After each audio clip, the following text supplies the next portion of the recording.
उत्तम प्रकृतीची लक्षणं सांगितली. म्हणजे तुम्हाला उत्तम प्रकृतीची लक्षणं माहिती आहेत का? नाही माहिती. म्हणजे तुम्हाला समाजात पेपरला किंवा सगळीकडे वाचायला काय मिळतं? बिघडलेली प्रकृती. तुम्हाला तब्येत, आपली तब्येत ठीक आहे की नाही हे कुठेच वाचायला नाही. कसं ओळखायचं आहे वाचनच नाही, माहितीच नाही. मग मी त्यांना सांगितलं सकाळी सूर्योदयाच्या आधी 15 मिनिटं अर्धा तास जाग यायला पाहिजे. आणि ती प्रत्येकाला येते, कुस का होईना बदलतात, त्यावेळेला उठायला पाहिजे. उठल्यानंतर 1 तासाच्या आतमध्ये संडासला लागली पाहिजे.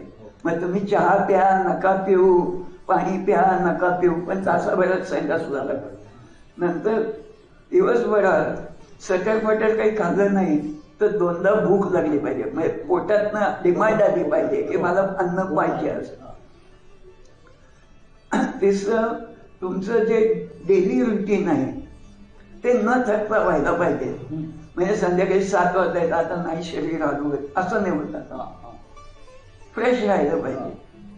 आणि रात्री पडले की 5 मिनिटात झोप लागली पाहिजे की तुमची तब्येत ओके, कुठल्या डॉक्टरची गरज नाही तुम्हाला किंवा कुठल्याही टेस्टिंगचीही गरज नाही. हे सगळ्यात उत्तम प्रकृतीचं लक्षण.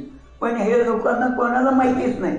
आणि मग मी त्यांना विचारलं हे आहेत ना? मग म्हणे सगळं बरोबर. मग म्हटलं कशाला त्रास करून घेतात, लोक काही बोलू दे. म्हणजे हे आता जे तुम्ही 5 लक्षणं सांगितली ते किती महत्वाची आहेत, लोकांनी जरा लक्षात घ्यावं आणि आपण पाळावं. मग दुसरा किस्सा आहे तो मजेशीर आहे.